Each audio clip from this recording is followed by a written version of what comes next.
Chaque être humain a des chagrins qu'il ne peut partager, même les dirigeants les plus puissants. Pour Nicolas Sarkozy, l'une des plus grandes souffrances est la trahison et les échecs irréparables de sa carrière politique.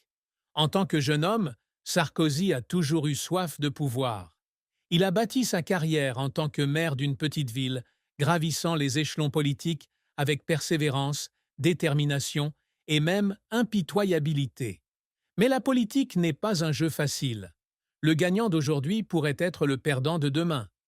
Après avoir été élu président en 2007, il était plein d'ambition pour réformer la France.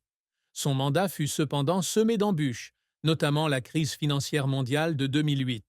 En 2012, il perdit sa réélection face à François Hollande, mettant fin à son rêve de continuer à diriger la France. Ce n'était pas seulement une défaite politique, mais aussi un choc personnel. Et ce n'est pas tout. Dans les années qui ont suivi son départ du pouvoir, il a été continuellement confronté à des accusations judiciaires, allant de la corruption au financement illégal, en passant par l'utilisation de l'influence politique pour manipuler le système judiciaire. Les procès qui ont duré des années ont porté atteinte à sa réputation et à son héritage politique. De président puissant, il est progressivement devenu un accusé devant la justice, ce qu'il n'aurait certainement pas imaginé lorsqu'il était au sommet de sa carrière. La plus grande tristesse de Nicolas Sarkozy n'est peut-être pas seulement l'échec, mais aussi le sentiment de trahison. Ses alliés qui l'ont soutenu lorsqu'il était au pouvoir lui tournent désormais le dos, l'évitant comme une tempête. La politique est un jeu impitoyable et personne n'échappe à l'élimination. La carrière de Nicolas Sarkozy peut être divisée en trois étapes principales. Une ascension fulgurante, l'apogée du pouvoir et une chute douloureuse. Phase 1, forte promotion, 1983-2007. Nicolas Sarkozy est entré très tôt en politique. Il devient maire de Neuilly-sur-Seine en 1983, à seulement 28 ans. Ce fut une étape importante qui lui donna l'occasion d'approcher les principaux hommes politiques français. Au cours des années suivantes, il occupe progressivement des postes plus importants tels que ministre du Trésor, ministre de l'Intérieur et ministre de l'Économie.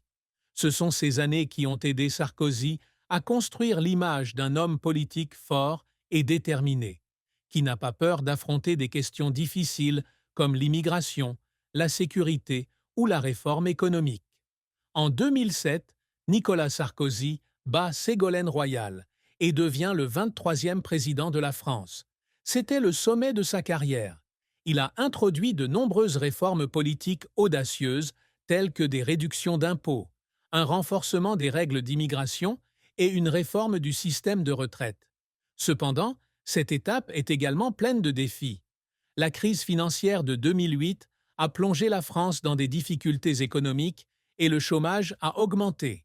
Ces politiques, bien que fortes, n'ont pas suffi à relancer l'économie.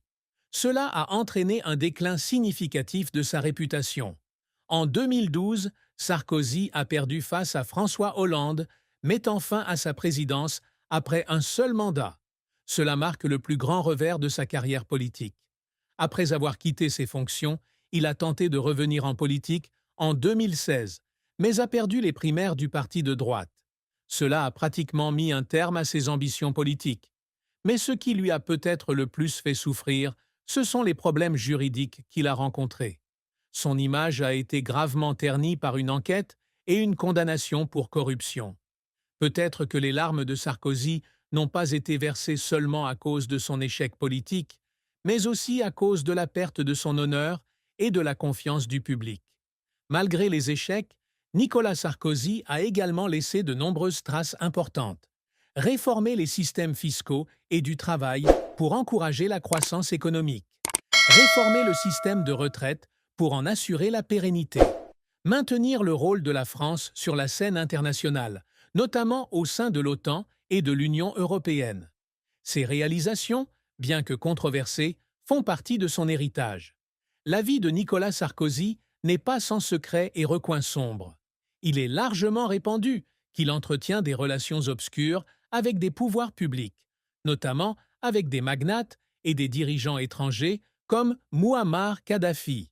Les affaires de corruption, les violations du financement de campagne ou les relations douteuses avec de grandes entreprises sont toujours des sujets brûlants dans la presse. Cependant, la plupart de ces secrets n'ont pas encore été entièrement révélés. Les 3 mariages de Sarkozy ont tous laissé des traces particulières. En particulier, son divorce avec Cecilia Attias, peu après son élection à la présidence en 2007, a été un choc majeur